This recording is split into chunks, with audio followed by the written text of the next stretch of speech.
This book starts by wrapping up the Lacey Rick story from the previous book. As I totally expected, Rick is back to his normal self and he doesn't blame Lacey for his accident. So all of that drama was for nothing. I blame book number 2. If you start the series with a fake pregnancy, nobody's going to believe you when you have a fake death. Argo Font Book Review, Argo Font Book Review. Our main character today is Ellen Ming. She's appeared in previous books as Karen's best friend. She's a nice person who helps run the student council. She's junior class treasurer and boring! Let's hear about her love life.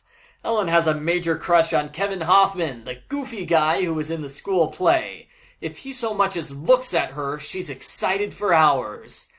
That, seems strange and emotionally unhealthy to me.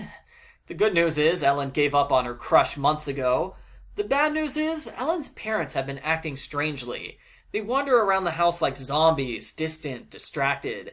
Ellen and her sister Suzanne are worried that their parents are getting divorced.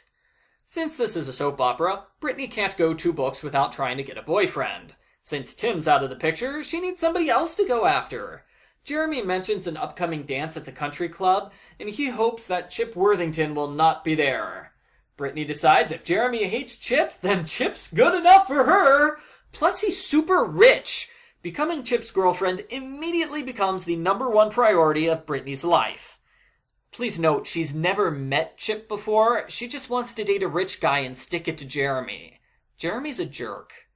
In order to snag Chip, Brittany will need a new dress. I don't know why, because he's never met her before. He'll have no idea if her dress is new or old. But Brittany insists she needs a new dress, only she's broke, so she can't get one. She sits in place and fumes while her friends talk about their new dresses. Ellen works hard trying to organize a school dance and record sale. Ben is impressed at how motivated she is, but the truth is that Ellen's working to distract herself from her parents. Eventually, Mom and Dad call a family meeting and they explain the situation. They're not getting a divorce. Dad is in legal trouble. Someone embezzled money from the company, and Dad is being sued by Mr. Bishop, aka Kim's father. Kim decides to tell the whole school that Ellen's father is a thief and a crook. Brittany tells Kim not to ruin Ellen's life for no reason, and I made sure to wave at the book here because this chapter is the only appearance of Nice Brittany. Nice Brittany causes a distraction right when Kim's about to spill the beans to the whole school, and Brittany smiles at Ellen. Sadly, that's only delaying the inevitable. In the next chapter, Nice Brittany goes away, and Kim quickly tells everybody about Ellen's father. She insults Ellen at every opportunity. She even tries to get Brittany to write a scandalous newspaper article about the story. The lies and whispers spread, to the point where somebody speaks up at the student council meeting, saying that Ellen shouldn't be in charge of the record sale. Her family can't be trusted with money. Kevin steps in and defends Ellen here. How nice! Kevin talks to Ellen later, says he's sorry about her dad, and he asks her out on a date. Ellen says, no way. Sure, she has a super crush on the guy, but she doesn't need a pity date. He's only pretending to like her because her dad could be arrested.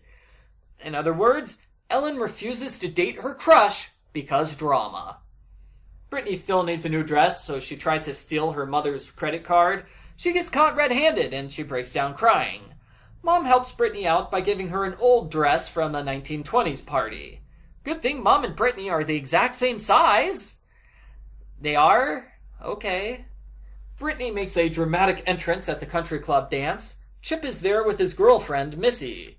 He has a girlfriend already? Darn. Brittany doesn't seem to care. She flirts with Chip in front of Jeremy. Jeremy is shocked and appalled that a woman could have chemistry with Chip. And he's kind of right. Brittany notes that Chip is a huge snob. Everything he says sounds like a put-down. He's so shallow he only talks about himself, and he thinks newspaper writing is boring.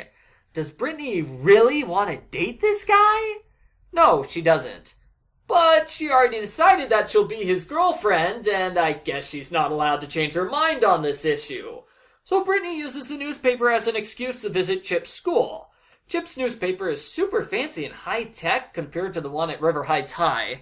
River Heights only has one computer, and everybody has to write articles by typewriter.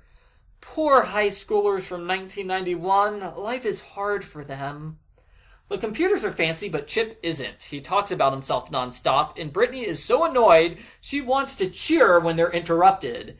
This doesn't stop her from hitting on him a lot.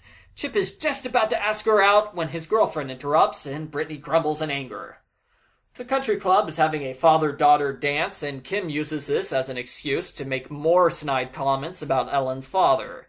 Ellen gets mad at Kevin again, and she's shocked when she double-checks the money from the record sale.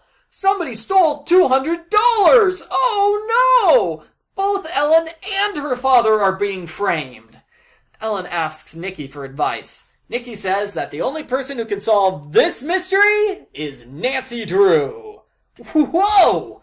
Nancy's in this book? No way! This is awesome!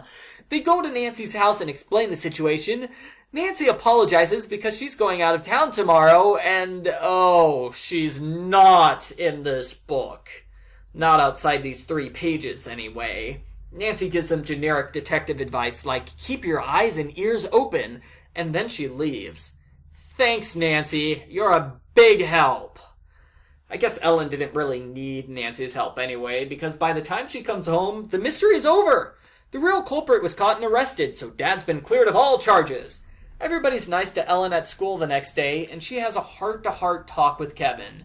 She apologizes for being mean to him, he apologizes for not trying to befriend her sooner, and they agree to go out on a real date. Speaking of dates, Chip asks Brittany out. She still thinks he's a conceited jerk, but she put all this effort into snagging him, so she's not going to give up before the first date.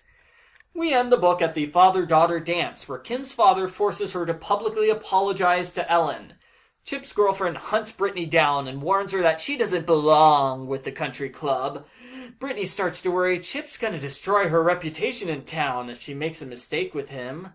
The end. Post-book follow-up. I liked this book. The narration was interesting, and the author got in a few good one-liners, like, the hottest thing to hit River Heights high since Mexican Day in the cafeteria. The author also did a good job of slipping all the various characters into the story. Except Tim, he only got mentioned in 2 sentences. I told you he doesn't have a purpose in this series, now that none of the girls are chasing him. I was a little surprised that there were only 2 storylines. The past several books all had 3 or more stories. Brittany's story was okay. I didn't like how she openly hates Chip but throws herself at him anyway. But I was entertained at how Brittany feuded with her friends on a minor scale. I've mentioned before that I have no idea why these girls are friends when they seem to hate each other. At least this book openly acknowledges the fact that they're not nice to each other. I didn't find Ellen all that interesting. She seems exactly the same as Karen. Her problems are more interesting than Karen's, but I don't know. The whole Nancy Drew bit makes me reluctant to embrace Ellen's storyline. The back cover boldly advertises the fact that Nancy solves a mystery in this book, but she doesn't. She's barely in this book. She had longer appearances in previous books. It was all just a cheap ploy to get Nancy Drew readers interested in this series. The sad part is, it would have been great if Nancy came in and took over a third of the book. A double mystery with father and daughter framed for the exact same crime? I would read that! But no, the mystery's a fake-out, just an excuse for Ellen's life to be turned upside down. And once we milk as much drama as we can from the drama cow out of this situation, the mystery's resolved off-screen. The second mystery of someone stealing $200 is being saved for the next book, which I guess is a good idea. At least it's loads better than the fake cliffhanger of Rick getting out of a coma, which is the one we had in between this and the previous book. Much better to have, hey, we've still got $200 that are missing. Overall, this book is okay. I would rate it higher if Nancy Drew actually did play a role in the book. I'd prefer never mentioning Nancy Drew at all, over bringing her into the story pointlessly. I'd also prefer it if Brittany wasn't going after a guy she hates for basically no reason. The book kept my interest, but I'm just not a fan of the premises. I give River Heights number 9, Lies and Whispers, a 6 out of 10.